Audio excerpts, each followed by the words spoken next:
श्रीकृष्ण मंदिर अकोला आजच्या या पहिल्या दिवशी मूर्तिज्ञान या विषयावरचं आपण प्रथम सत्र घेतो आहोत। मूर्तिज्ञान या प्रकरणामध्ये स्वामींची जी श्रीमूर्ती आहे, म्हणजे आपण पाहिलं की निर्वैव निराकार परमेश्वर सावेव साकार होतात, म्हणजे मूर्तिधार्या होतात, मायापूर धार्ये होती वगैरे।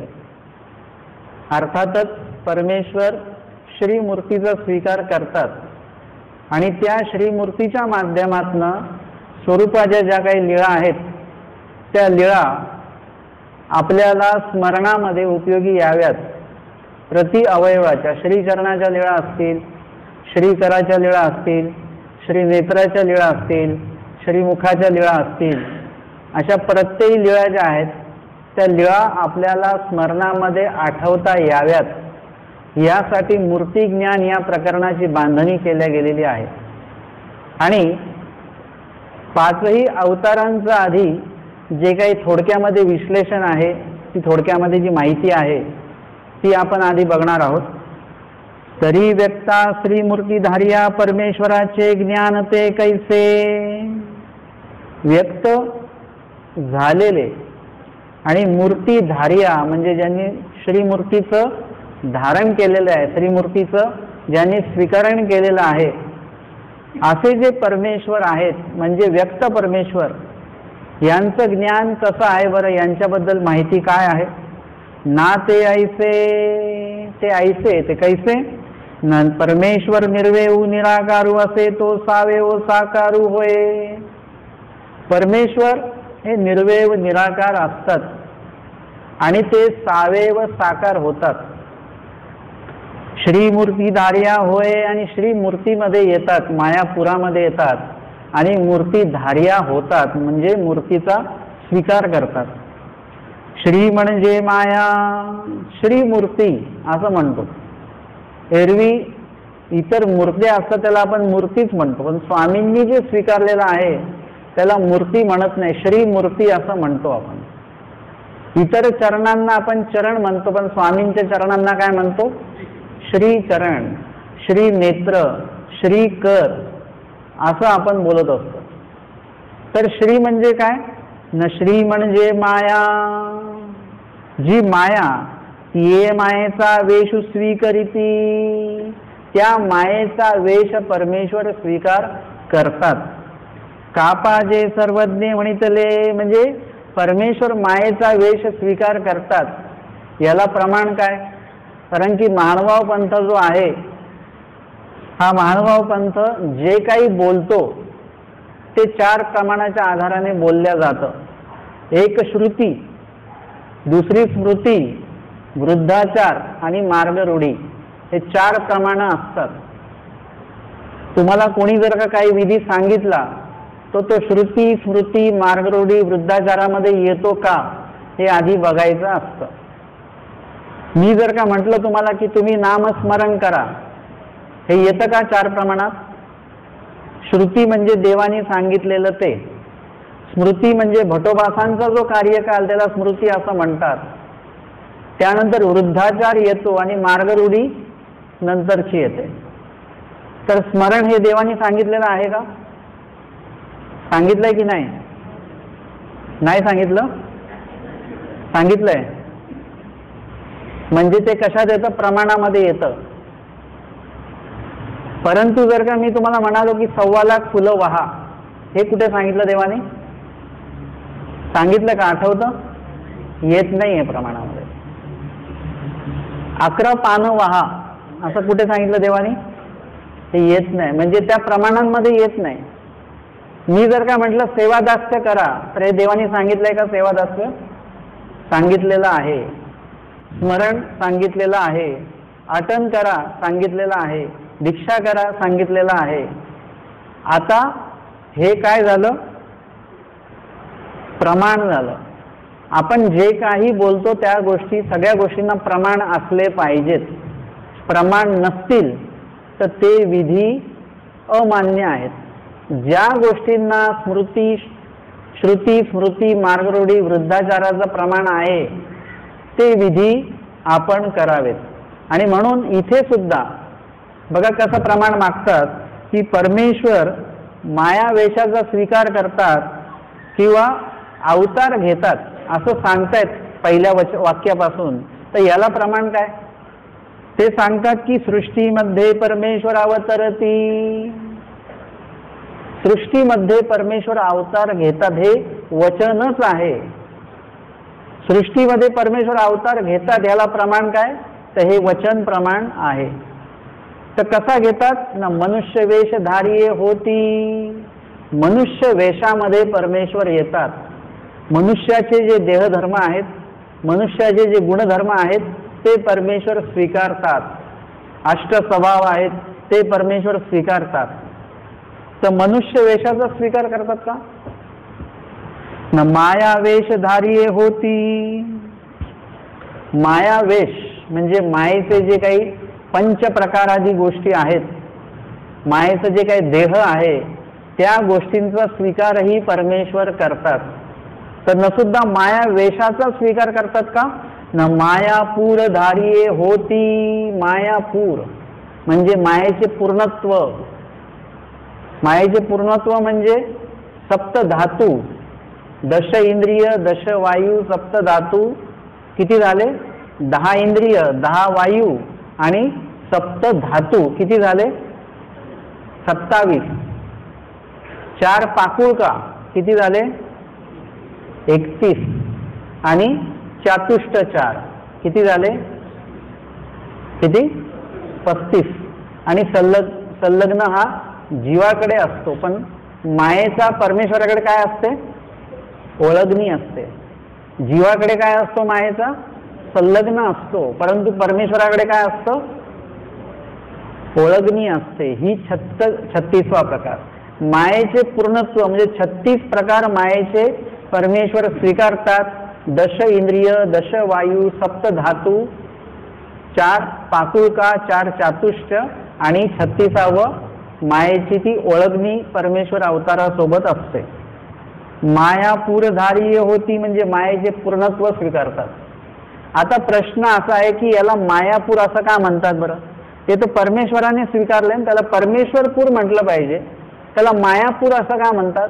न माया निर्मितम पुरम मायापुरम म्हणजे त्या पुराचं. पूर म्हणजे देह, पूर म्हणजे नदीचा पूर नाही बरं का. पूर म्हणजे देह. त्या देहाची निर्मिती कोणी केली? मायेने केली, म्हणून त्याला मायापूर असं म्हणावं. त्याची निर्मिती जर का यक्षणी देवतेने केली असती तर त्याला काय म्हटलं असतं? यक्षणीपूर म्हटलं असतं, अष्टभैरवपूर म्हटलं असतं, विश्वपूर म्हटलं असतं. परंतु मायेने निर्माण केलं म्हणून त्याला काय म्हणायचं? मायापूर. माया निर्मितम पुरम म्हणजे त्या पुराची निर्मिती मायेने केली म्हणून मायापुरम. माया घटाकारे आकारे होते. कशा प्रकारे निर्मिती केली?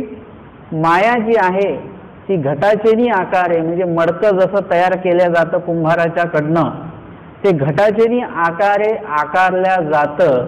आणि होते म्हणजे माया, दश इंद्रिय, दश वायुरूप सगळी होते त्याच्यामध्ये, किंवा परमेश्वर त्यामध्ये आपलं स्वरूप ओततात.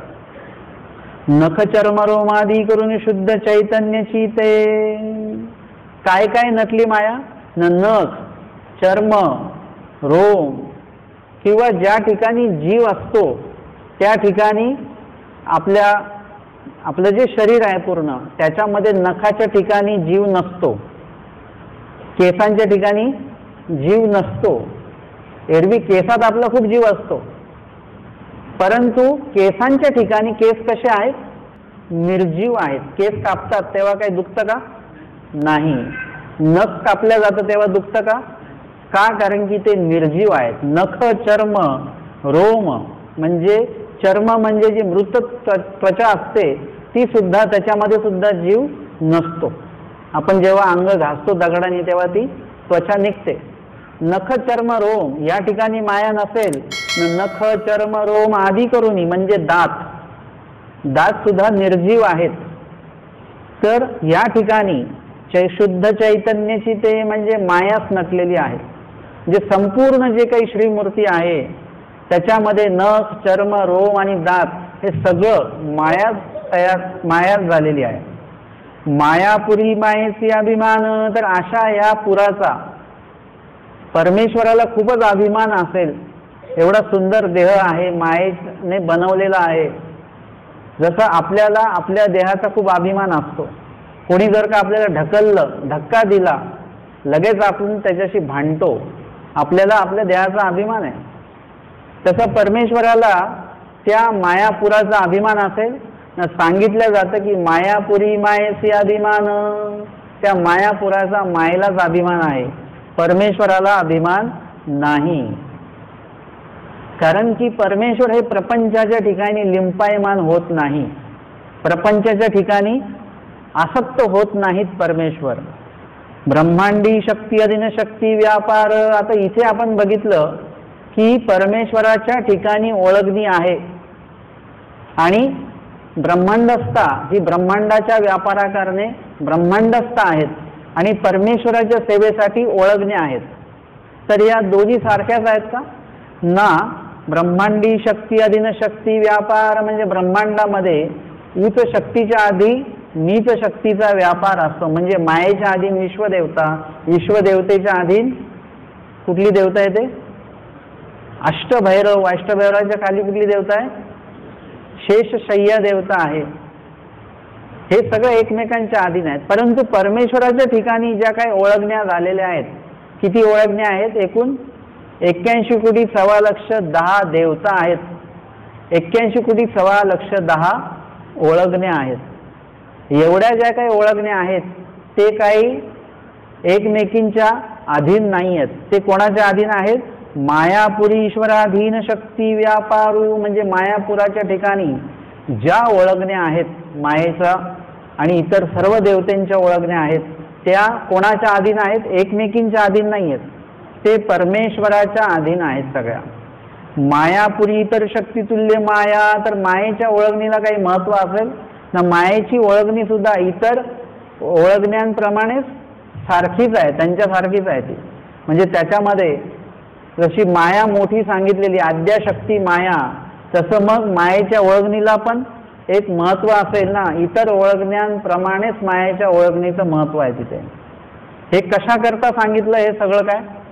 नाहीस्या मायापुरा ते स्वीकरीती. अशा या मायापुराचा.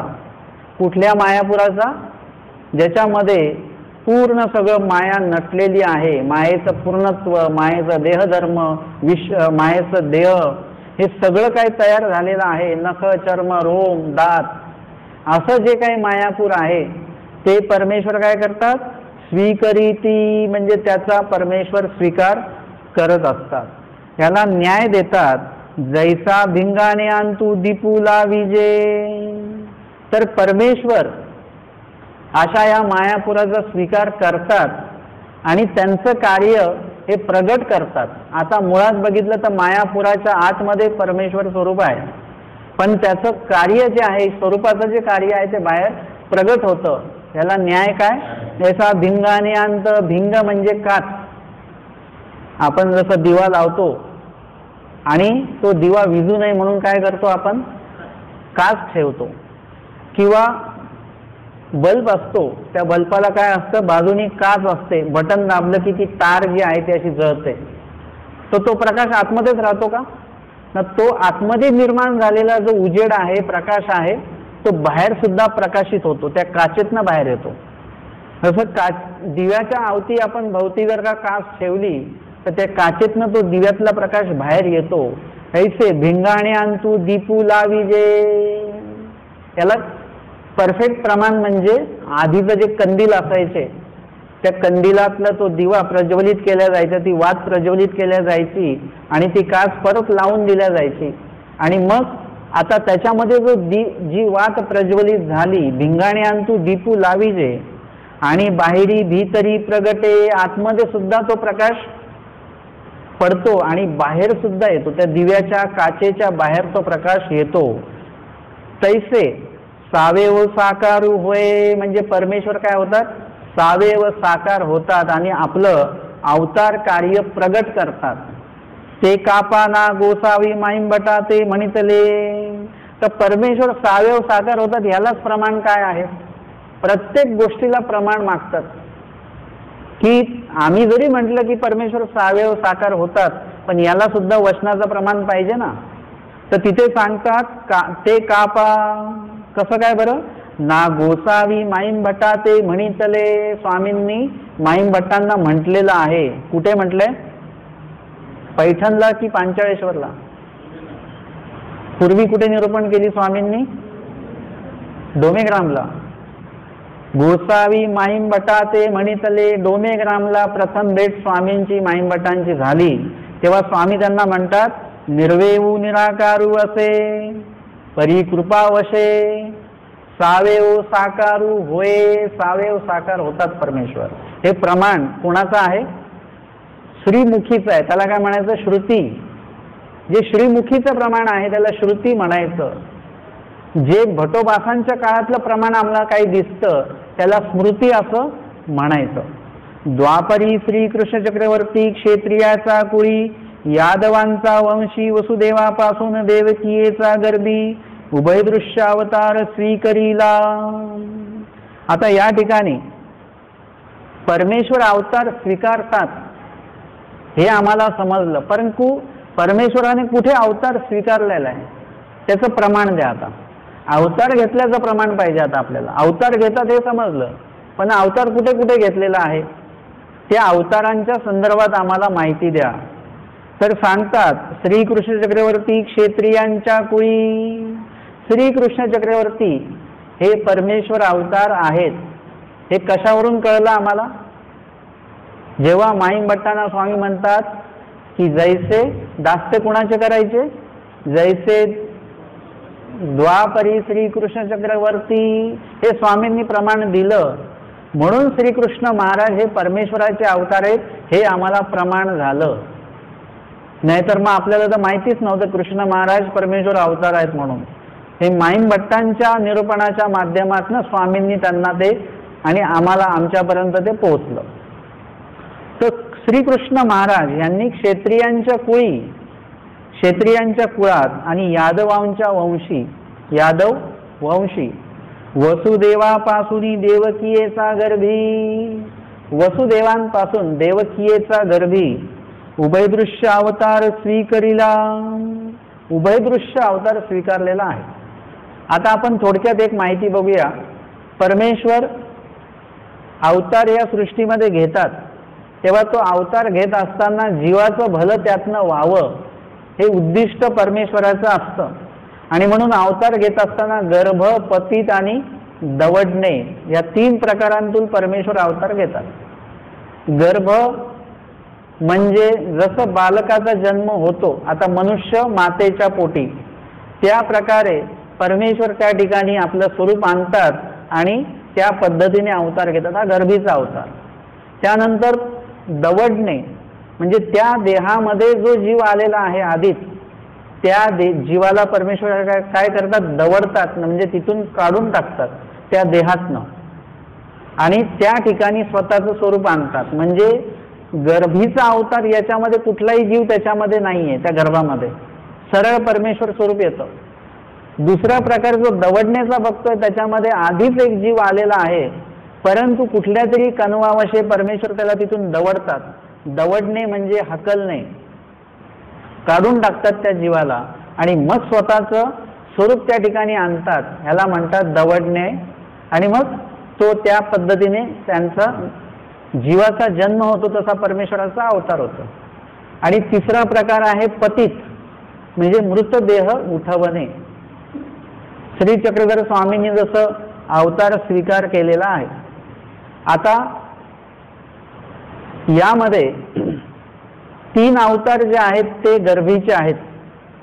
पहिले 2 अवतार कृष्ण महाराजांचा अवतार, दत्तात्रय प्रभूंचा अवतार आणि अजून कोणाचा? चक्रपाणी महाराजांचा अवतार. हे 3ही अवतार कसे आहेत? गर्भीचे आहेत. आता पुढचा श्री प्रभूंचा जो अवतार आहे तो दवडण्याचा अवतार आहे. आता ज्या जीवाला दवडल्या जातं त्या जीवाचे गुणधर्म स्वीकारतात. जसं श्री प्रभू यांची खेळ क्रीडा कशी होती, वेडी पिसी मूर्ती, आणि त्या पद्धतीचा खेळ त्यांच्या लीळा त्या पद्धतीच्या होत्या. का होत्या तशा, तर असं म्हणतात, ह्याला प्रमाण तसं नाही आहे, श्रीमुखीचं प्रमाण नाही आहे, पण असं निर्णयामध्ये म्हणतात की त्या ठिकाणी येणारा जो जीव होता तो तसा होता, वेडा पिसा, आणि त्यामुळे त्याला जे दवडलेलं आहे तिथून, तर त्याला दवडल्यामुळे स्वामींनी त्या ठिकाणी त्याचं देह स्वीकारलं आणि त्यांच्याच पद्धतीने त्याचे गुणधर्म देहधर्म जे आहेत ते स्वीकारलेले आहेत. याला दुसरं प्रमाण देता येईल, जसं आमच्या स्वामींनी, चक्रधर स्वामींनी कुणाचं देह स्वीकारलं, हरिपाळ देवाचं देह स्वीकारलं, आणि त्यांचं देह स्वीकारल्यानंतर परत काय केलं देवाने, त्यांच्या पद्धतीचे, त्यांच्या ज्या सवयी होत्या, द्यूत क्रीडा असेल, गोपाळानी आन असेल, हे जे काही सगळ्या काही गोष्टी आहेत त्या त्यांनी स्वीकारल्या, त्यांचा स्वभाव स्वीकारला, त्यांचे देहधर्म स्वीकारले, त्यांचे गुणधर्म स्वीकारले, हे सगळं स्वीकार केलं देवाने, आणि त्यांच्या पद्धतीने स्वामी राहायला लागलेले आहेत. तर इथे आपल्याला 3 गोष्टी कळल्या. गर्भ, पतित आणि दवडणे या 3 प्रकाराने परमेश्वर अवतार घेतात. पहिले 3 अवतार जे आहेत ते कसे आहेत, गर्वीचे अवतार आहेत. चौथे जे अवतार आमचे श्री प्रभू आहेत ते दवडण्याचे अवतार आहेत, आणि 5वे जे आमचे स्वामी श्री चक्रधर स्वामी ते पतित त्यांनी उठवलेलं आहे, आणि अशा पद्धतीने त्यांनी अवतार घेतलेला आहे. ज्या मातेच्या पोटी परमेश्वर अवतार घेतात त्या मातेला काय होतं, जे काही प्रसूती वेदना वगैरे जो काही त्रास होतो त्याचा सगळा लाभ त्या मातेला होत असतो. ह्याच्या मी म्हटलेलं आहे की तो जो त्रास माता भोगते त्याच्यामुळे तिला प्रेमोपायासारखी क्रिया एक प्रकारे घडत असते.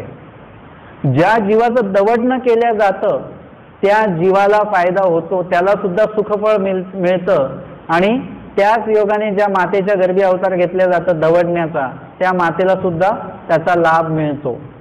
त्यानंतर पतित उठवतात. त्या पतित उठवण्यामध्ये असं म्हणतात की ज्याचं देह स्वीकारलं त्याला काही मिळणार नाही, कारण की तो जीव तिथून निघून गेलेला आहे.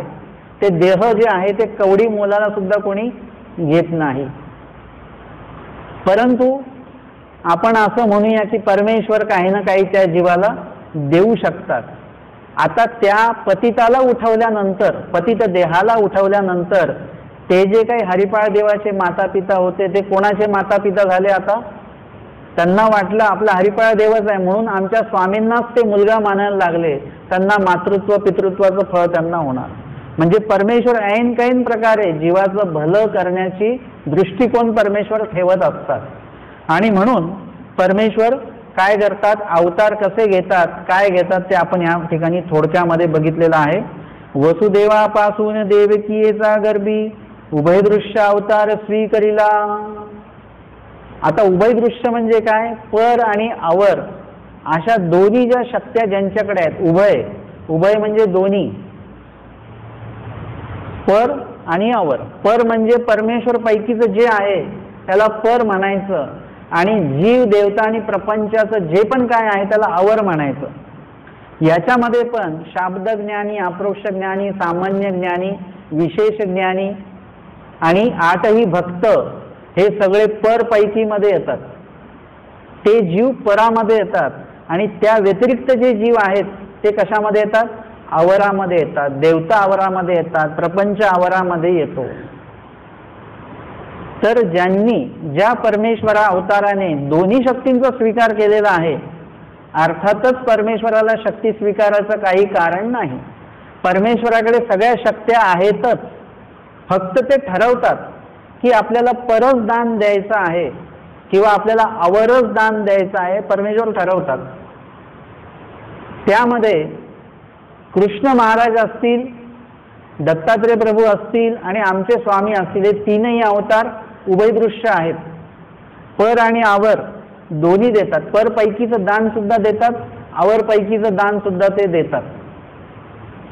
त्यानंतर चक्रपाणी महाराज जे आहेत ते सुद्धा उभयदृश्य अवतारच आहेत. गोविंद प्रभू सुद्धा उभयदृश्य अवतारच आहेत. परंतु चक्रपाणी महाराजांनी काय ठरवलं की आम्ही परदान देणार नाही, आम्ही काय करणार आहोत, अवरदान देणार आहोत. आता गोविंद प्रभू पण उभयदृश्य अवतारच आहेत, पण त्यांनी काय ठरवलेलं आहे, आम्ही आवर्दान देणार नाही, आम्ही परदान देणार आहोत असं त्यांनी ठरवलेलं आहे. म्हणजे चक्रपाणी महाराज हे पर आच्छादनीचे अवरदृश्य अवतार आहेत आणि श्री प्रभू जे अवर आच्छादनीचे परदृश्य अवतार आहेत. पहिले 2 अवतार आणि शेवटचे अवतार जे आहेत ते उभयदृश्य आहेत. श्री चक्रपाणी महाराज हे अवरदृश्य अवतार आहेत आणि श्री गोविंद प्रभू जे हे परदृश्य म्हणजे परदान देणारे आहेत. अशा प्रकारे हा एक छोटासा भेद आपण बघितला. पुन्हा पुन्हा तुम्ही ऐकाल तेव्हा तुम्हाला हे लक्षात येईल. उभयदृश्य अवतार स्वीकरिला, कृष्ण महाराजांनी काय केलेलं आहे, उभयदृश्य अवतार स्वीकरिला. गोकुळी बाळ लीळा, गोकुळामध्ये त्यांनी बाळ लीळा म्हणजे जे काही लीळा त्यांनी केलेल्या आहेत, बालक लीला, बालक असताना जे काही लीळा केलेल्या आहेत त्या कुठे केलेल्या आहेत, गोकुळामध्ये केलेले आहेत. कापा सर्वज्ञ म्हणितले, आता ह्याला प्रमाण काय, त्यांनी बालक लीळा या गोकुळामध्ये वगैरे केलेले आहेत, तर ह्याला प्रमाण काय ना, सर्वज्ञ म्हणतात पूर्वी श्रीकृष्ण चक्रवर्ती विज्ञान शक्ती खेळीनले.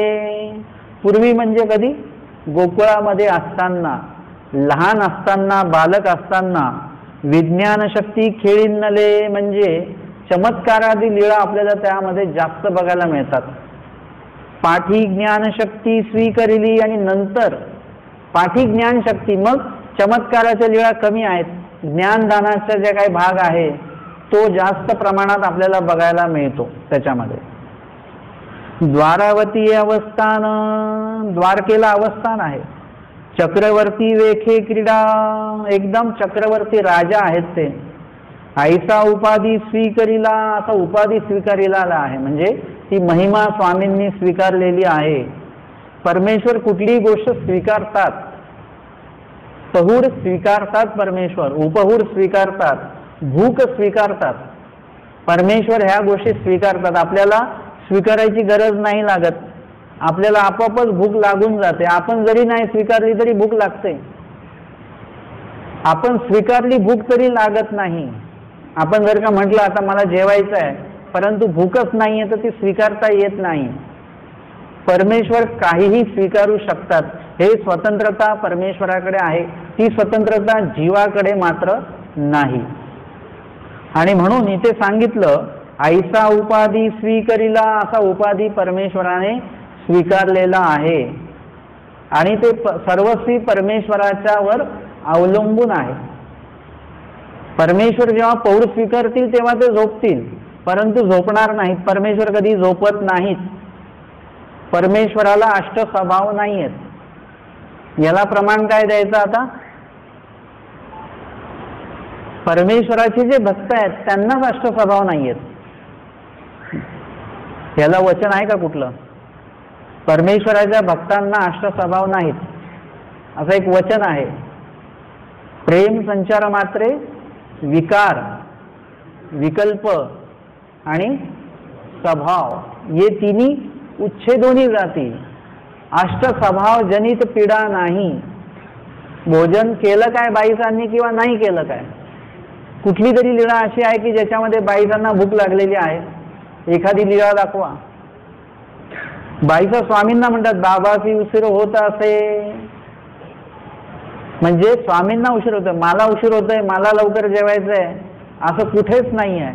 कारण की बाईसांना तज्जनित पीडा नाही. जर का परमेश्वराच्या भक्तांना स्वभावाचं बंधन नाही आहे तर मग परमेश्वराला बंधन असेल का. परमेश्वर पौड स्वीकारतात. तिथे काय गोसावी पौड स्वीकरिती, उपहूड स्वीकरिती. स्वीकरिती हा शब्द खूप महत्वाचा आहे त्याच्यामध्ये. गोसावी पहुडले उपहुडले असं नाही, स्वीकरिती म्हणजे परमेश्वराच्या प्रवृत्तीवर ते आहे. आपण काय करत असतो, असा विशेष उभा असतो त्याला आडवा केलं की देव झोपले, विशेषाला उभं केलं की देव उठले. हे थोडंसं बालिश नाही वाटत तुम्हाला का. त्या लहान मुलीकडे एक बाहुली असते, ती वेगळी बाहुली बरं का. त्या बाहुलीला असं आडवं केलं की तिचे डोळे बंद होतात, उभं केलं की डोळे उघडतात. मग ती लहान मुलगी काय करते, असं म्हणते आता रात्र झाली, जेवण झालं, आता झोपायचं, असं म्हणून ती त्या बाहुलीला असं झोपवते आणि त्या बाहुलीचे डोळे बंद होतात आणि त्या लहान मुलीला असं वाटतं की ती बाहुली झोपली आणि परत मग ती असं करते की सकाळ झाली, आता ब्रश करायचं, मग ती बाहुलीला उठवते आणि त्या बाहुलीचे डोळे उघडतात. त्या लहान मुलीला वाटतं की बाहुली उठली. आपलं सगळं तसंच चालू आहे. असं विशेष आडवा केल्याने देव झोपतात, उभं केल्याने विशेष देव उठतात असं असेल तर काही लोक रात्री 10 वाजता विशेष असा आडवा करतात, काही लोक 8 वाजतात, काही लोक 11 वाजता. प्रत्येकाच्या घरी वेगवेगळ्या वेळेला देव झोपतात का? काही लोक 3 वाजता उठतात, काही लोक 5 वाजता, काही 6 वाजता, काही 8 वाजता. तेव्हा ते शेत काढतात. मग तेव्हा देव उठतात का? काही लोकांचे देव 8ला उठतात का? चक्रधर स्वामी कधी उठतात? पश्चात प्रहरी गोसाव्यांची उपोड होय, म्हणजे देव आपल्या आधी उठतात. आपण 3च्या आधी उठत नाही, आपण 3च्या नंतरच उठतो आणि मग आपण देवाला उठवतो. हे वाक्यच कसं पडतं बरं मला सांगा. आपण तर बाईसा आणि भटोबांपेक्षा श्रेष्ठ झालो. आपण बाईसांना कोण उठवायचं? इखित खान करीती बाईचे सुजगरे होती, स्वामी उठवायचे. कोणाला? बाईसांना. भटोबासांना कोण उठवायचं? गोसावी वक्ष दाटीती भट जागे होती, भटोबासांना पण देव उठवायचे. आणि आपण कोण आहोत? देवाला झोपवणारे आपण, उठवणारे आपण. मुळात हे लक्षात घ्या की देव कधी झोपत नाही, देव जागेच असतात. तो फक्त मनुष्य वेशानुरूप ती क्रिया आहे, प्रक्रिया आहे. पण काही ठिकाणी असं असतं की जय करू नका मोठ्याने, का? म्हणजे शेज लावलेली आहे. म्हणजे हे काय आहे? परमेश्वर उठतील का त्याच्यामुळे? परमेश्वर झोपत नाहीत. तुम्ही जेव्हाही जर परमेश्वर झोपतात तर तुम्ही जर का रात्री स्मरण केलं 11च्या नंतर तर ते लागूच होणार नाही, कारण की देव झोपलेले आहेत. म्हणून तसं काही डोक्यामध्ये ठेवू नका. हा मनुष्य वेशानुरूप हा सगळा विधी आहे, परमेश्वर ते स्वीकारतात. आणि मग कृष्ण महाराजांनी तो उपाधी स्वीकारलेला आहे. आणि अनंते पवाडे केले, अनंत पवाडे केले म्हणजे खूप महत्वाचे कार्य त्यांनी आपल्या अवतार कार्यामध्ये केलेले आहेत. अनंते चरित्रे केली, अनंत चरित्र केलेली आहेत, अनंत लीळा केलेल्या आहेत. म्हणजे हेतुरहित आहेत, हेतुयुक्त आहेत. हेतुरहित म्हणजे आपल्याला त्यातला हेतू कळत नाही. हेतुयुक्त म्हणजे त्या लीळेतला हेतू वचनाच्या माध्यमातून कुठेतरी आपण शोधू शकतो. अनंता जीवा ते उद्धरिले, अनंत जीवांचं उद्धरण कृष्ण महाराजांनी केलेलं आहे. केविना सर्वज्ञे म्हणितले. आता कृष्ण महाराजांनी अनंत जीवाचा उद्धार केलेला आहे. याला काही प्रमाण आहे का? वचन आहे. वचन केवी ना सर्वज्ञे म्हणितले म्हणजे आमच्या स्वामींनीच म्हटलेलं आहे. श्रीकृष्ण चक्रवर्ती अनंत उद्धरिले पर उद्धवार्जुन हे पुराण प्रसिद्ध. कृष्ण महाराजांनी अनंत जीवांचा उद्धार केलेला आहे.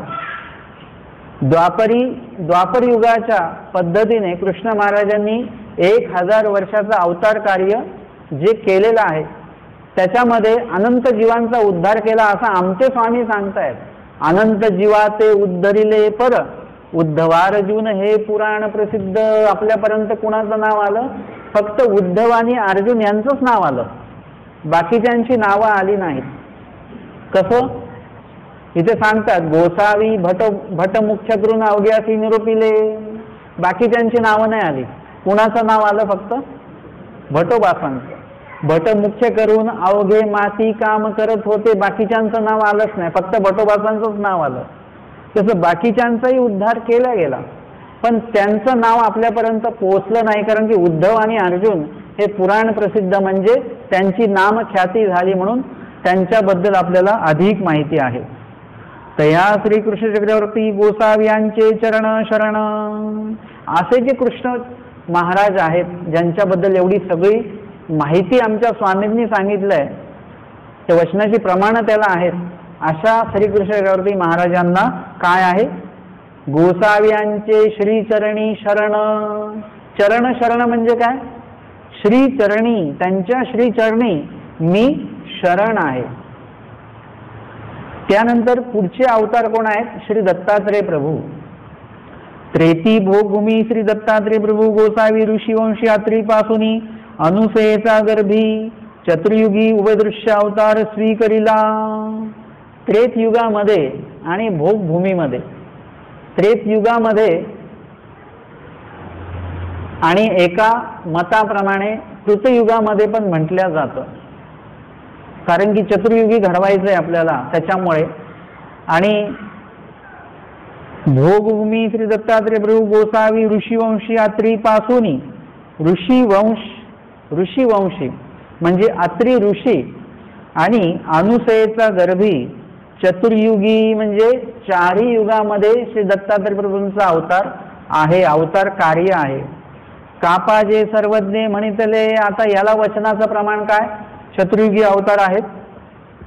कापाजे सर्वज्ञ म्हणितले श्री दत्तात्रय प्रभूंचा चतुर्युगी अवतार, श्री दत्तात्रय प्रभूंचा चतुर्युगी अवतार आहे असं आमच्या स्वामींनीच सांगितलेलं आहे. सह्याद्री अवस्थान, सह्याद्री पर्वतावर अवतार जरी कुठे घेतलेला आहे, बद्रिकाश्रमी घेतलेला असेल तरी अवतार कार्य मात्र इथे आलेले आहे. स्वामी महाराष्ट्रामध्ये सह्याद्री पर्वतावर त्यांची क्रीडा आहे. नाना वेखे क्रीडा, नाना वेशामध्ये त्यांनी क्रीडा केलेली आहे. अनंते चरित्र केलेली आहेत, अनंतालीळा केलेल्या आहेत, अनंता जीवाचे उद्धरण केलेलं आहे, अनंत जीवांचं उद्धरण त्यांनी केलेलं आहे दत्तात्रय प्रभूंनी. तया श्री दत्तात्रय प्रभू गोसावी यांचे चरण शरण, त्या श्री दत्तात्रय प्रभूंच्या चरणी मी शरण आहे, नतमस्तक आहे. पुढचे अवतार आहेत, तिसरे अवतार चक्रपाणी महाराज. फलेठानी स्त्री आग्रहो निमित्ते सांगदेव राऊळ गोसावी मातापुरा दिजे केले, म्हणजे फलटणला ज्यांनी अवतार स्वीकार केला आणि स्त्री आग्रहो निमित्ते उदास होऊन श्री चांगदेवराव गोसावी यांनी काय केलेलं आहे? मातापूरला ते बीजे करतात, माहूरला जातात. तेत सह्याद्री श्री दत्तात्रय प्रभूंची प्रवृत्ती आदी कारण, श्री दत्तात्रय प्रभूंचं जी काय प्रवृत्ती आहे, काय प्रवृत्ती आहे दत्तात्रय प्रभूंची? की अवतार कार्य तुम्ही आता काय करायचं? आरंभ करायचा आहे. मुळात म्हणजे परमेश्वराचं जे स्वरूप आहे ते स्वरूपच सगळं युक्त आहे, ज्ञानयुक्त, शक्तियुक्त. परमेश्वराला वेगळ्या काही शक्तींचा स्वीकार करावा लागत नाही. पाण्याला ओलाव्याचा स्वीकार करावा लागतो का? पाणी ओलच असतं, पाणी ओलच असतं, त्याला ओलाव्याचा स्वीकार करावा लागत नाही. अग्नीला दाहायचा स्वीकार करावा लागत नाही, दाह अग्नीमध्ये आहेतच.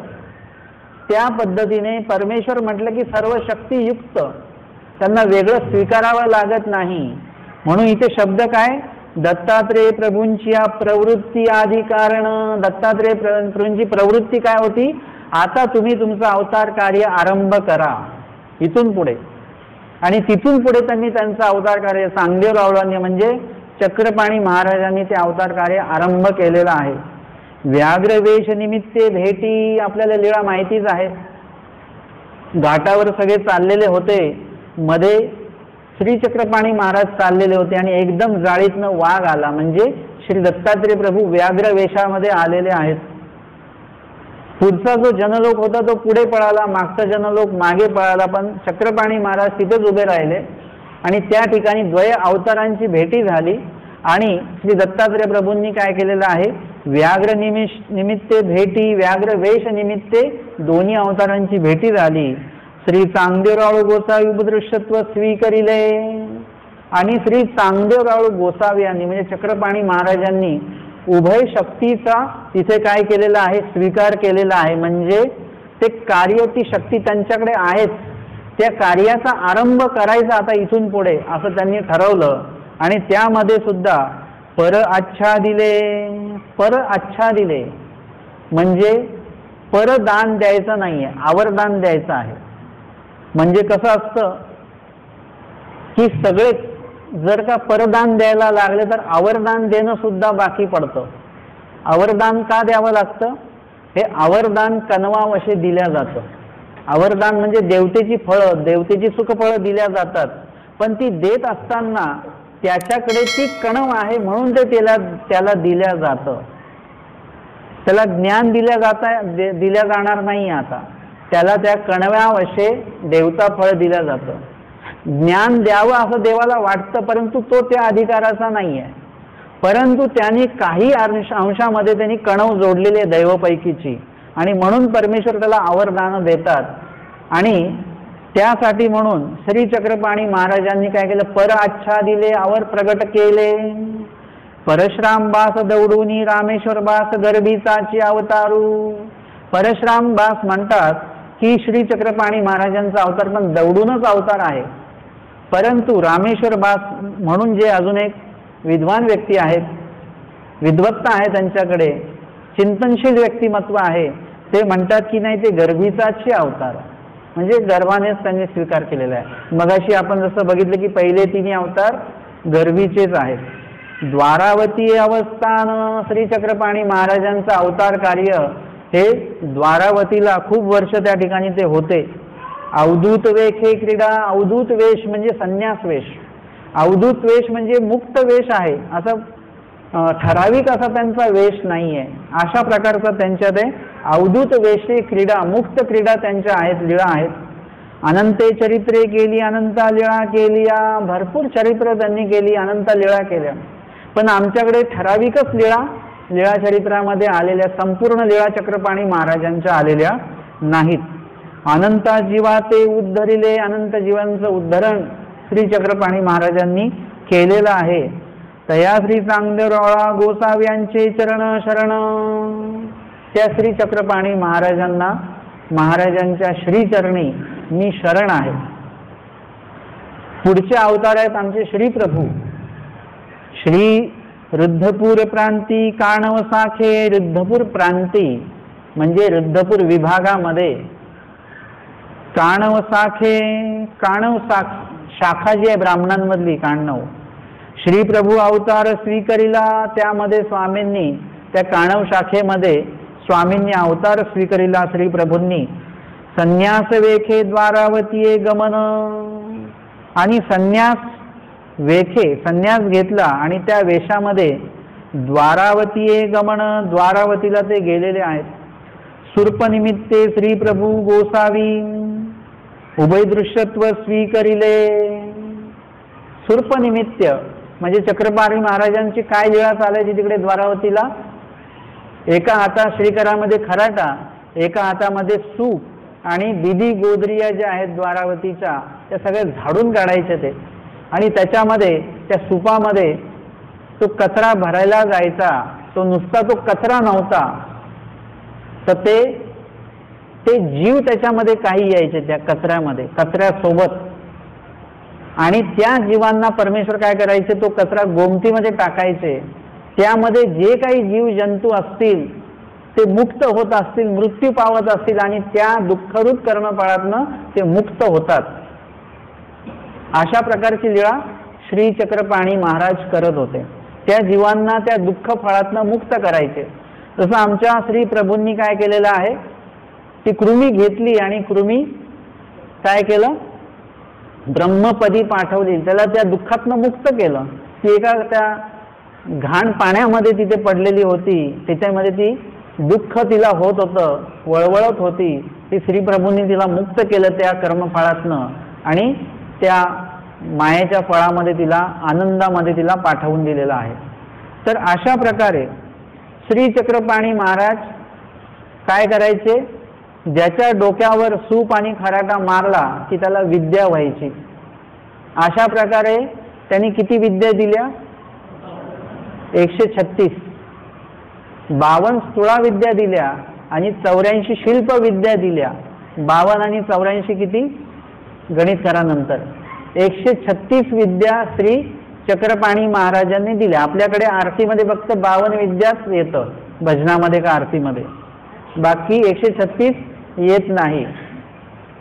तर अशा पद्धतीने श्री चक्रपाणी महाराजांनी काय केलेलं आहे की श्री प्रभूंच्या श्री मुकुटावर सूप ठेवला आणि खराटा मारला.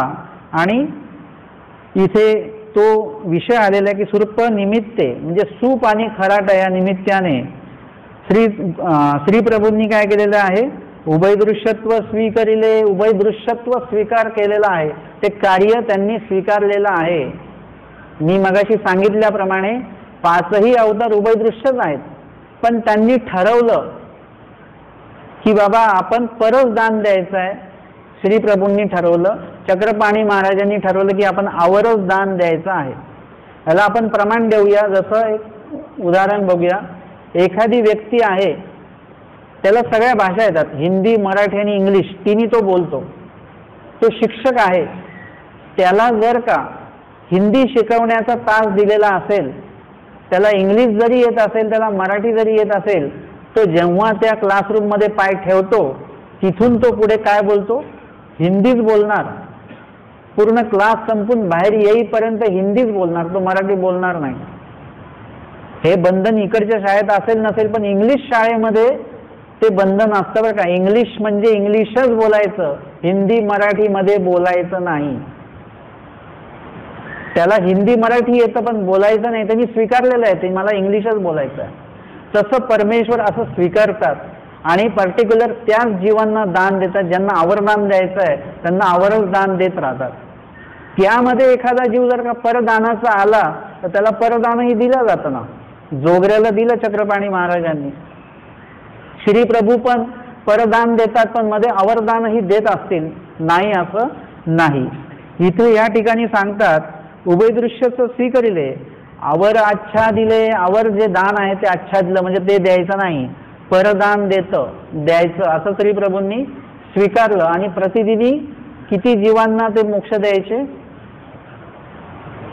किती जीवांना? 60 जीवांना रोज टाळी व्हायचे वगैरे. त्या माध्यमातनं 60 जीवांना, जे तयार झालेले जीव आहेत, ज्यांना फक्त साध्य प्राप्ती करणे बाकी आहे, त्यांना साध्य प्राप्ती श्री प्रभू करायचे. हे परदान देणं झालं. ऐसे श्री प्रभूंनी काय केलेलं आहे?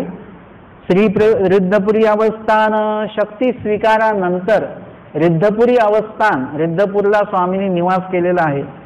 निर्विकल्प बालक्रीडा, बालकांसारख्या क्रीडा केल्या आणि त्या पण कशा?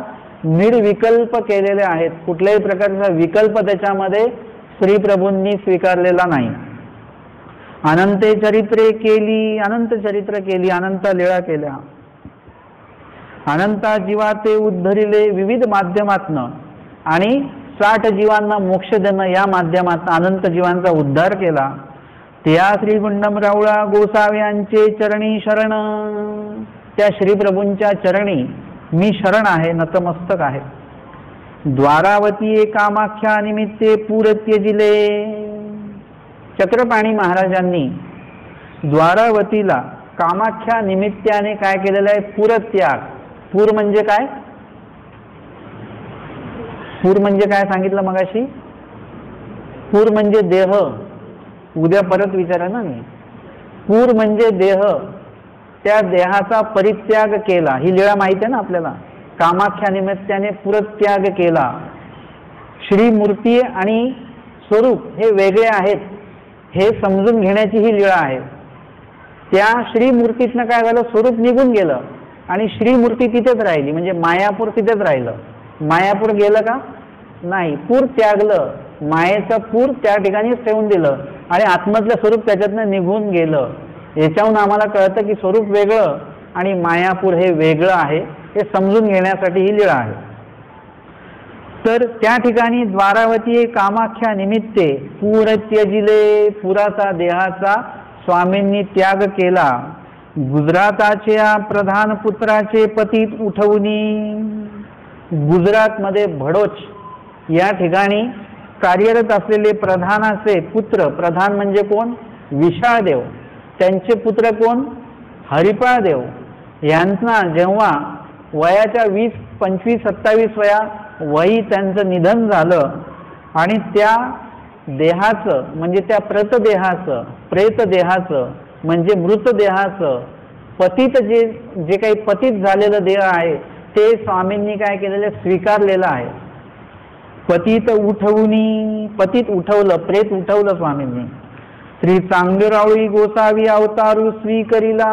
चांगदेवराव गोसावी यांनी अवतार स्वीकार केलेला आहे आणि आता जो अवतार झालेला आहे तो आता चक्रपाणी नावाने तो अवतार नाही, आता तो 5वा अवतार झाला.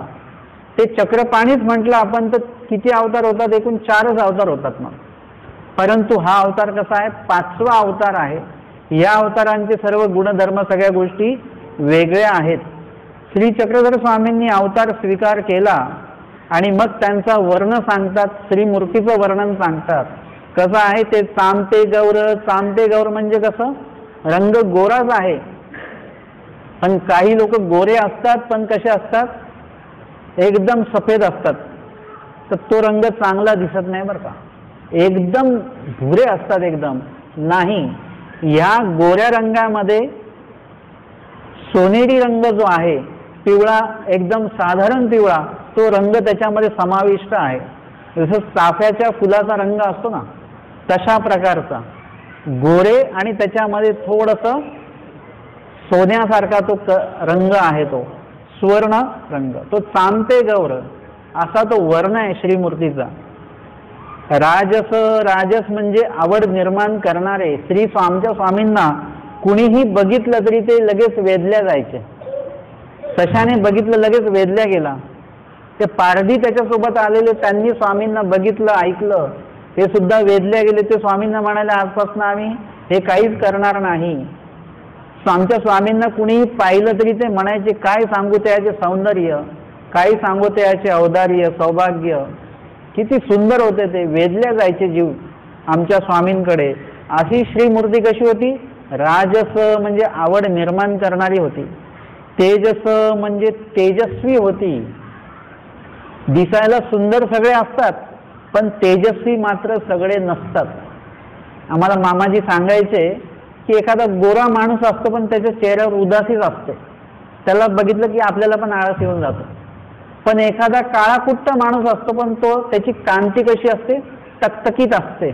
त्याला बघितलं की आपल्याला पण उत्साह वाटतो, म्हणजे आनंद वाटतो एकदम. तो रंगाने काळा आहे, परंतु त्याच्या त्या कांतीवर तेजता आहे. तेजता फक्त गोऱ्या लोकांकडे असते, हा गैरसमज काढून टाका. जे काळे लोक आहेत त्यांच्या वर्णामध्ये सुद्धा तेजता असू शकते. वेल्हाळ श्रीमूर्ती. वेल्हाळ श्रीमूर्ती म्हणजे हवी हवीशी वाटणारी, अशी नकोशी नाही वाटत, ती हवीशी वाटते. सुरंग म्हणजे चांगला वर्ण. सकुमार. स्वामींचे जे तळवे आहेत ते कसे आहेत? सुरंग आहेत, म्हणजे त्याच्यामध्ये लालसरपणा असा त्याच्यामध्ये आहे, रक्ताचा जो येतो. सुकुमार. स्वामींचे श्रीचरण कसे आहेत? सुकुमार आहेत. एकदम काही लोकांचे पाय असतात एकदम जरट असे वगैरे असतात, तसे नाहीत. सुकुमार असे कवळे असे श्रीचरण आहेत. आणि त्या श्रीचरणावर जे काही शुभचिन्ह असतात, ध्वज वज्र. ध्वज म्हणजे पताकासारखं ते चिन्ह असतं. वज्र म्हणजे इंद्राच्या त्याकडे जे काही एक आयुध आहे त्याचं तो एक चिन्ह असेल. अंबुज म्हणजे पूर्ण फुललेलं कमळ. आणि पद्म म्हणजे अर्ध विकसित जे कमल आहे ते. अंकुश म्हणजे माऊताच्या हातामध्ये हत्तीला आवरण्यासाठी म्हणून जे काही असतं ते. अंकित म्हणजे आदी शुभचिन्हाने ते श्रीचरण कसं आहे? श्रीचरणाचा तळवा कसा आहे? युक्त आहे. अंकित म्हणजे युक्त आहे. श्रीचरण. अंकुशांकित श्रीचरण असे ते स्वामींचे श्रीचरण आहेत. सुहृत म्हणजे कसे आहेत? गोल आहेत. ओहरत म्हणजे कसे आहेत? उतरते आहेत. म्हणजे जे श्रीचरण आहेत, श्रीचरणाचा जो भाग आहे ते श्रीचरण कसे आहेत? एकदम गोल आहेत. आणि ओहरत म्हणजे असे उतरते आहेत. जंगायुगळ. घनी पिटलिया ऐसिया मांडिया म्हणजे स्वामींचे पाय कसे आहेत? मजबूत आहेत. उगाचच असं नाही की मांस आहे त्याच्यावर. घनी पिटलिया म्हणजे एखादं लोखंड तापवलेलं असतं, ते घनाने पिटून पिटून ते काय केलं जातं? एकदम भरीव केलं जातं. त्या प्रकारे स्वामींचे श्रीचरण मांड्याच्या भरीव होत्या. चौरसू घनवटू म्हणजे आकारबद्ध अशा. घनवटू म्हणजे भरीव. बरवा गगन म्हणजे कमरेचा जो भाग आहे तो एकदम व्यवस्थित आहे. सखोल नाभीरंध्र. सखोल नाभी म्हणजे बेंबीचा जो भाग आहे, ती बेंबी पण कशी आहे? सखोल आहे. सखोल नाभीरंध्र. वळित्रय शोभायमान. आता पोटाचं वर्णन सुरू आहे स्वामींच्या. वळीत्रय म्हणजे स्वामी बसतात तेव्हा 3 रेषा त्या पोटावर अशा येतात. वळीत्रय, वळी म्हणजे रेषा, त्रय म्हणजे 3, आणि त्या कशा दिसतात? शोभायमान म्हणजे चांगल्या दिसतात. सलक्षणिक म्हणजे असं लक्षणांनी युक्त स्वामींची ती श्रीमूर्ती आहे. समतट दोंद, आता स्वामींचं पोट कसं आहे? समतट. समतट म्हणजे एकदम समांतर व्यवस्थित आहे. असं नाहीये की जास्त पोट सुटलं, ढेरी आपण ज्याला म्हणतो तसं नाही आहे. तसं का नाही आहे? कारण की आपल्याला आहाराकडे पण जावं लागेल. स्वामींचा आहार कसा आहे? श्रीमंत सुकुमार आरोगणा. श्रीमंत आहे, पदार्थ चांगले आहेत त्याच्यामध्ये, परंतु कशी आहे? सुकुमार. ते मामाजी सांगतात की चांगलं भोजन 2 विभागामध्ये केलं जातं, एक गुजराती लोकांमध्ये आणि एक पंजाबी लोकांमध्ये. यांच्याकडे तूप वगैरे जास्त प्रमाणात खाल्लं जातं. परंतु गुजराती लोकांचं जे खाणं आहे ते कसं आहे? नाजूक खाणं आहे. आणि पंजाबी लोकांचं खाणं आहे ते कसं आहे? ते भरपूर खाणं आहे. म्हणजे ते दूध जरी पितात ते काय कपभर पित नाही आपल्यासारखं, ते पूर्ण ग्लास भरून ते दूध पिणार, लस्सी सुद्धा ग्लास भरून पिणार. पण तेच जर का गुजराती लोकांचं बघितलं तर ते त्यांचं जे भोजन असेल ते उत्तम प्रकारचंच आहे, तूपच खातात ते, परंतु त्यांचं भोजन कसं असतं? नाजूक असतं. मी एका गुजरातींकडे पुरणपोळी बघितलेली, ती पुरणपोळी पण फुलक्या एवढीच, छोटीच. आपल्याकडची पुरणपोळी असेल तर एक पुरणपोळी खाल्ला की परत दुसरी पुरणपोळी खायची इच्छा होणार नाही. त्यामध्ये पण मार्गात जी पुरणपोळी बनते ती अजून मोठी असते, चांगली. परंतु नाजूक सुद्धा पुरणपोळी बनल्या जाते.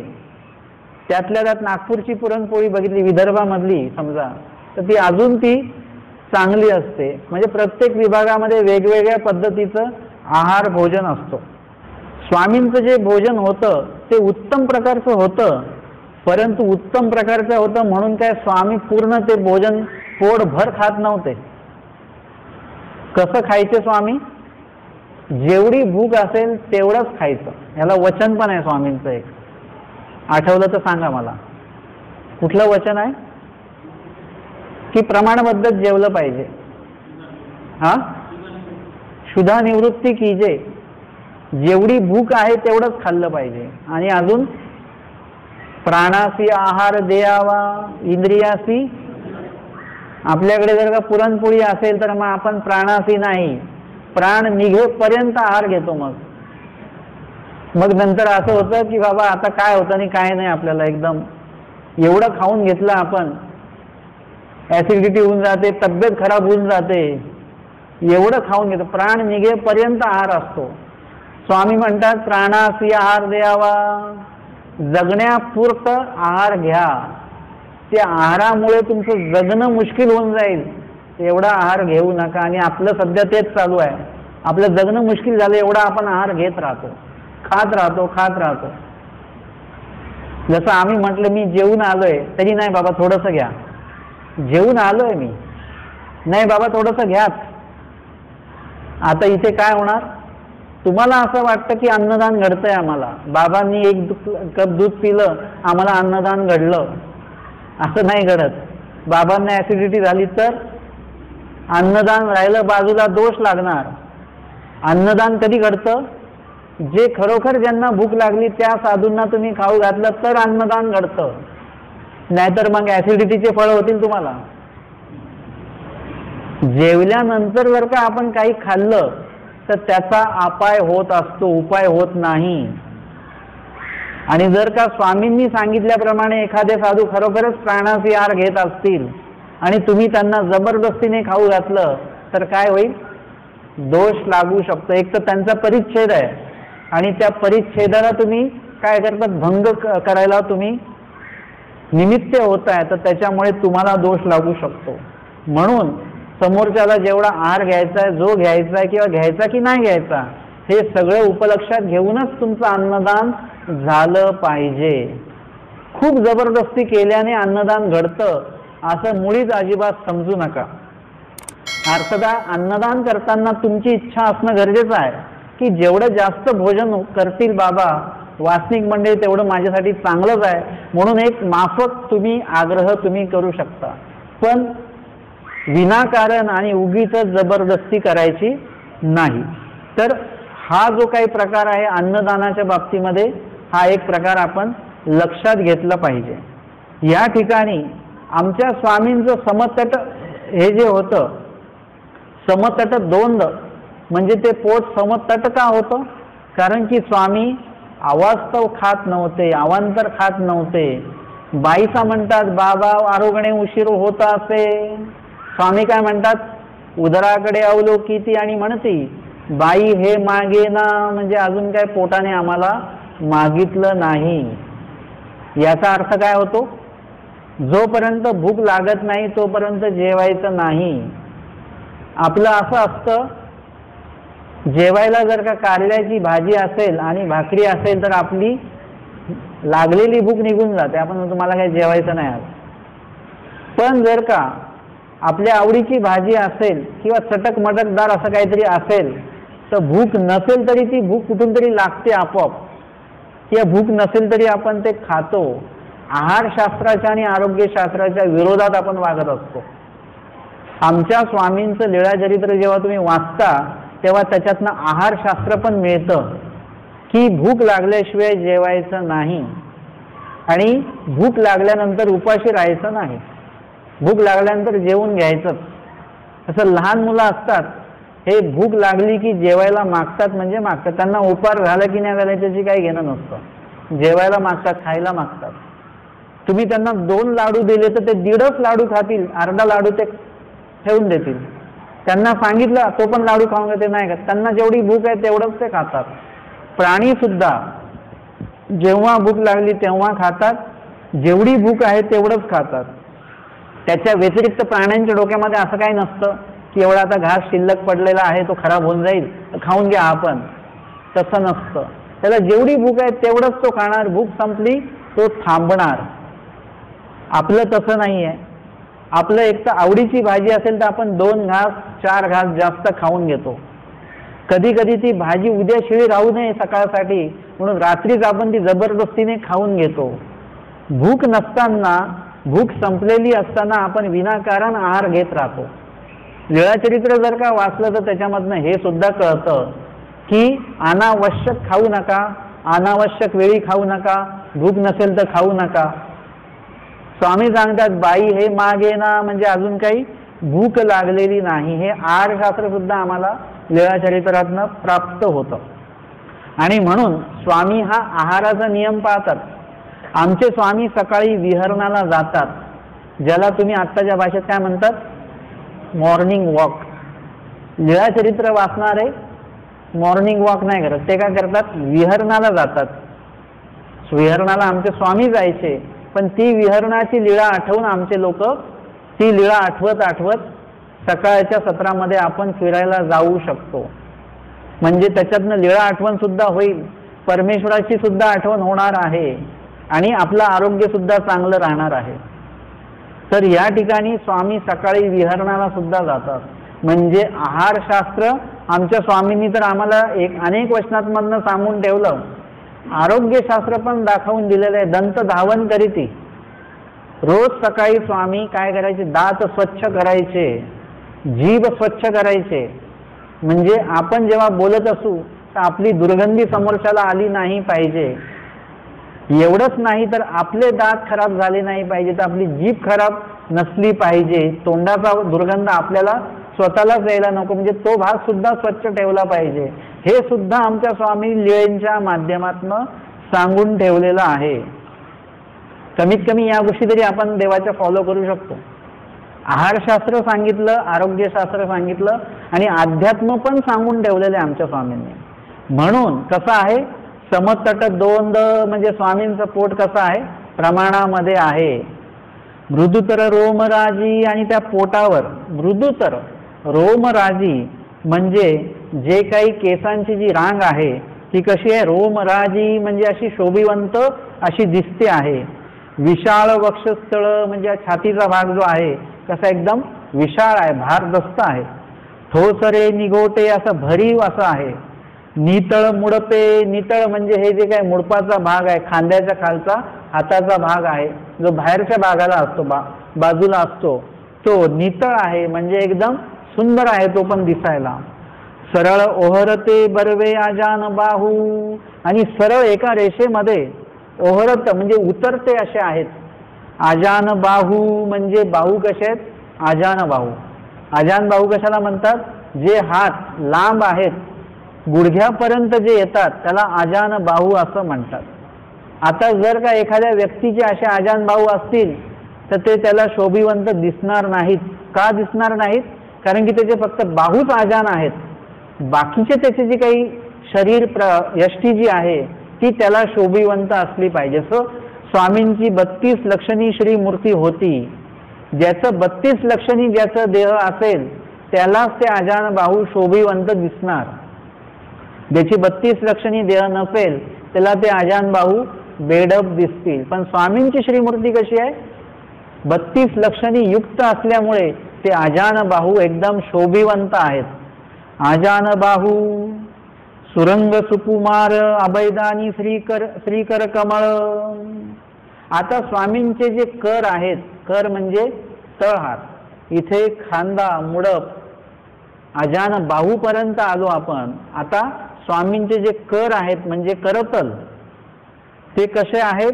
सुरंग सुकुमार म्हणजे सुंदर आहेत, त्याच्यामध्ये लालसर रंग आहे त्याच्यामध्ये, सुकुमार. आणि ते कसे आहेत? एकदम कवळे हात, सुकुमार आहे, सुंदर आहेत. अभयदानी नुसते दिसायला सुंदर नाही आहेत ते, अभयदानी म्हणजे अभय देणारे आहेत. आपले हात अभयदानी आहेत का? आपले हात कसे आहेत? आता मच्छर आले की 2-4 मच्छरांना आपण मोक्ष देऊन टाकतो लगेच. उपदेशी लोक बघितलेत मी असे बरं का. काही उपदेशी लोक असे आहेत की अक्षर मच्छर चावले तरी त्याला हळूच त्याला हे करतात, ते त्याला म्हणजे हाकलतात. काही उपदेशी लोक एकदम अचानक बोलता बोलता आमच्या समोर मच्छरांना, अनंत मच्छरांचा उद्धार करून टाकतात. आम्ही सांगतो अरे ते मच्छर तुम्ही नाही बाबा, ते चावतात. ते ठीक आहे, ते तर मच्छर आहेत, तुम्ही का चावता त्यांना? तुम्ही मच्छर आहात का? तुम्ही त्यांचा ते फक्त चावताय, तुमचा जीव घेतात का मच्छर? मच्छर आपला जीव घेत नाहीत, फक्त चावतात. आपण काय करतो? त्यांचा जीव घेतो. म्हणजे हे काय आहे? चुकीचं आहे. उपदेशी लोकांनी अशा प्रकारच्या हिंसेवर लक्ष दिलं पाहिजे आणि अशा प्रकारच्या हिंसा टाळल्या पाहिजेत. तुमच्या ज्या जर का अकृत्यामुळे कुठेतरी मुंग्या आल्या असतील तुमच्या घरामध्ये, किचनमध्ये, आपण काय करतो? एकदम पाणी टाकून देतो, म्हणजे सगळ्या मुंग्या बेसिन वाटे वाहून जातात. आपल्याला बरं वाटतं मुंग्या गेल्या. कुठे गेल्या, काय गेल्या, मेल्या, त्याचं आपल्याला काय लागणार आहे हे लक्ष द्या. एकदम गरम पाणी असतं, ते गरम पाणी आपण काय करतो? बेसिनमध्ये ओतून देतो. त्याचं काय होतं? गरम गरम पाणी त्या बेसिनच्या त्या पाईपातनं चाललंय, त्याच्यामध्ये काही किडामुंगी असतात त्या बेसिनच्या पाईपामध्ये सुद्धा, तर त्यांच्यावर ते गरम गरम पाणी टाकतोय आपण, म्हणजे त्याच्यामध्ये जी काही हिंसा होते याकडे सुद्धा उपदेशी लोकांनी लक्ष दिलं पाहिजे. म्हणजे परमेश्वर जर का त्यांचा कर अभयदानी आहे आणि आपला कर कसा आहे? मृत्यूदानी आहे, तसं नसलं पाहिजे. परमेश्वर जे आहेत ते काहीही करू शकतात, तरी सुद्धा ते काय करतात? त्यांच्या श्रीकराने अभय देतात. म्हणजे त्यांना चांगलं फळच त्याच्यामधनं दिलं जात आहे, अभय दिल्या जातं, भयमुक्त केल्या जात आहे. असे श्री कर कमळ स्वामींचे कर कमळ कसे आहेत? ते अशाच पद्धतीचे आहेत जे अभयदानी आहेत. आणि अशा प्रकारचे श्री कर कमळ परमेश्वराचे आहेत. त्यानंतर त्रिरेशी अलंकृत श्रीकंठ. आता आपण खांद्यापर्यंत आलेलो आहोत. यानंतर स्वामींचं जे काय श्रीकंठ आहे, आपला तो काय आहे? कंठ. पण स्वामींचा असेल तर त्याला काय म्हणायचं? श्रीकंठ. त्रिरेशी अलंकृत श्रीकंठ. घरी गेल्यानंतर बघा तुम्ही, तुमच्या मानेवर किती रेषा आहेत. काहींच्या मानेवर एकच रेषा असते, काहींच्या 2 असतात, काहींच्या 3 असतात, असं म्हणतात की 3 रेषा ज्याला आहेत तो भाग्यवान आहे असं म्हणतात बरं का. तर स्वामींच्या श्रीकंठी किती रेषा आहेत? 3 रेषा आहेत. आलोहित ओष्ठपूट, आलोहित म्हणजे लाल रंगाचे, ओष्ठपूट म्हणजे ओठ, दोन्ही ओठ ते कसे आहेत? मुळातच निसर्गाचा ते कसे आहेत? लाल आहेत. ते लाल करण्यासाठी वेगळं काही लावावं लागत नाही. लावल्या जातं ना त्याला लाल करण्यासाठी. पुरुष मंडळींनी पान वगैरे खाल्लं की त्यांचे ओठ लाल होऊन जातात. असं देवाला काही करावं लागत नाही, ते मुळातच लाल आहेत. जसं नॉर्मली सुद्धा मनुष्याच्या देहामध्ये रक्त वगैरे चांगलं असेल तर त्याची नखं सुद्धा अशी लालसर असतात, तळहात त्याचं लाल दिसणार, ओठ लाल असणार, म्हणजे रक्त व्यवस्थित आहे. आणि रक्त नसेल तर मग त्याचा रंग वेगळा असतो. तर असं आमच्या स्वामींचे ओठ कसे आहेत? आलोहित म्हणजे लाल रंगाचे, असे गुलाबी रंगाचे असे ओठ आहेत. हिरेलग दंतपंक्ती, हिरेलग म्हणजे हिऱ्यासारखे असे, जणू काही हिऱ्यांची पंगत बसलेली आहे असे स्वामींचे दात आहेत. मुळात दात हे हिऱ्यासारखे नसतात कधी, ते मोत्यासारखे असतात.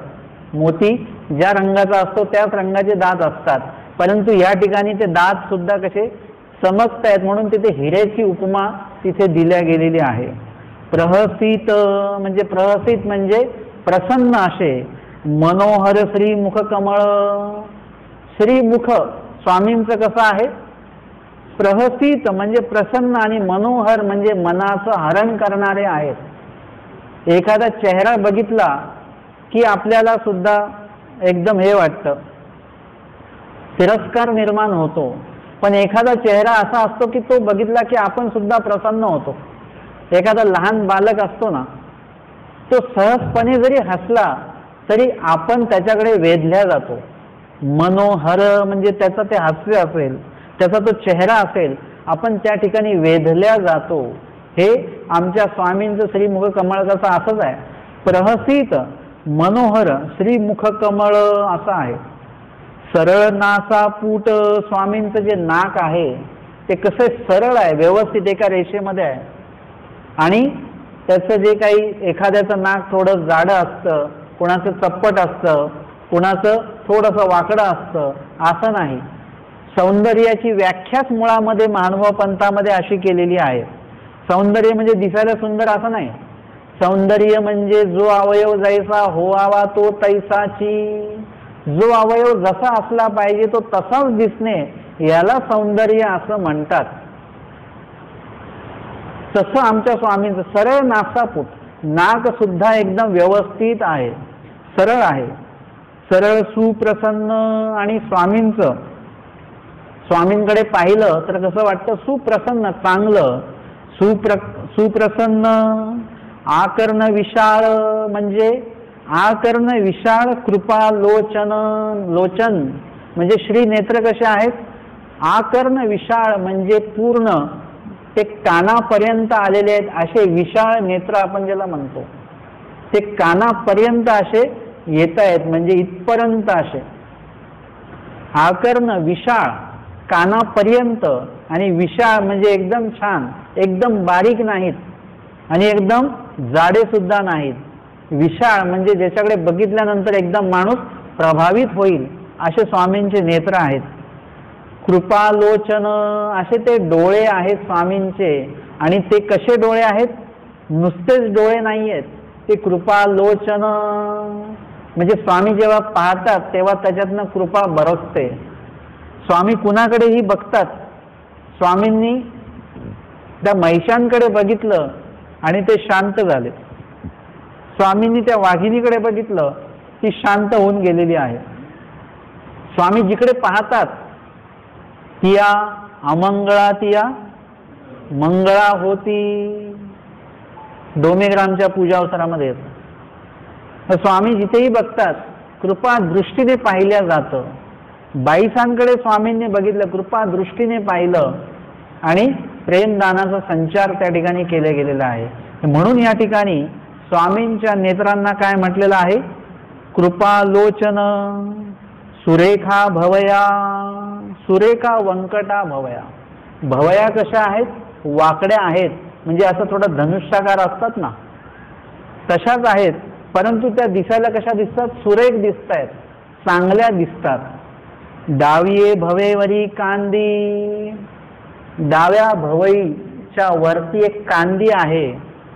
ते म्हणतात की हरिपाळ देव युद्धामध्ये जेव्हा गेलेले होते तेव्हा त्यांना इथे लागलेलं होतं, ती जखम होती, ती कांदी, ती जखम होती तिथे. किंवा आधीचे राजा लोक जे होते ते काय करायचे, इथे थोडंसं हे करून त्याच्यामध्ये हिऱ्याचा असा पूट जो आहे तो तिथे भरायचा, म्हणजे तो दिसताना एकदम सुंदर दिसेल. आणि अशा प्रकारे स्वामींचं डावीये भवेवरी कांदी, उंचे कपोळे, म्हणजे गाल सुद्धा कसे स्वामींचे असे खोलगट गेलेले नाही आहेत, ते प्रमाणामध्येच आहेत. उंचे कपोले, त्याला एक उंची आहे चांगली. लंब कर्ण, कान सुद्धा स्वामींचे कसे आहेत? लंब कर्ण, म्हणजे चांगल्या प्रकारे त्याला ज्याची 32 लक्षणामध्ये जसं ते कान असले पाहिजे तसे ते कान आहेत. नितळ निडळ, स्वामींचं निडळ म्हणजे कपाळ, भाळ प्रदेश ज्याला म्हणतात, तो कसा आहे? नितळ आहे, म्हणजे स्वच्छ आहे. त्या कपाळावर स्वामींच्या भालप्रदेशी कुठल्याही प्रकारची आडी नाही आहे. आपल्या कपाळावर आडी असते नेहमी, देवपूजा करताना सुद्धा. लवकर प्रसाद का देत नाही ते? लवकर किती वेळ लावतायत म्हणून कपाळावर आडी आहे आपल्या. लवकर प्रसाद का येत नाहीत, लवकर प्रसाद का देत नाहीत, या संदर्भात आपल्या कपाळावर आडी असते. आणि आमचे स्वामी सांगतात, प्रसाद सेवेतो काय होतं? पुरुष धर्मी दक्षी होय, ईश्वरी आरती उजवे, आणि तामसे काळी सत्वाये. प्रसाद वंदन केल्याने असं होतं. आणि आपलं मात्र उलट होतं, प्रसाद वंदन करताना जास्त चिडतो आपण. विशेष वंदन करताना पंक्तीत बसलेलो असू तेव्हाच आपण चिडतो. कधी येईल देवपूजा काय माहिती, किती वेळ लागेल काय माहिती. हे जे काय आहे, आपला कपाळ अशा प्रकारचं आहे, आडीयुक्त आहे. आणि स्वामींचं कपाळ असं आहे की सतत ते त्या निढळावर श्रीकर ठेवून आपल्या वाट पाहतायत की यांची आडी कधी सुटणार प्रपंचाची. असं ते नितळ निढळ आहे की ते एकदम सुंदर आहे, असं दिसायला कपाळ सुद्धा स्वामींचं कसं सुंदर आहे. बरवा मनोहर श्री मुकुट, बरवा मनोहर, मनोहर म्हणजे स्वामींचं श्री मुकुट कसं आहे ते पाहिल्यानंतर सुद्धा ते सुंदर वाटतं. अशा प्रकारची ठेवण त्या श्री मुकुटाची आहे. तर आत्ता आपण या श्रीमूर्ती ज्ञानाच्या या पहिल्या सत्रामध्ये आतापर्यंत या श्रीमुकुटाच्या वर्णनापर्यंत या ठिकाणी आपण आलेलो आहोत. दंडवत हो.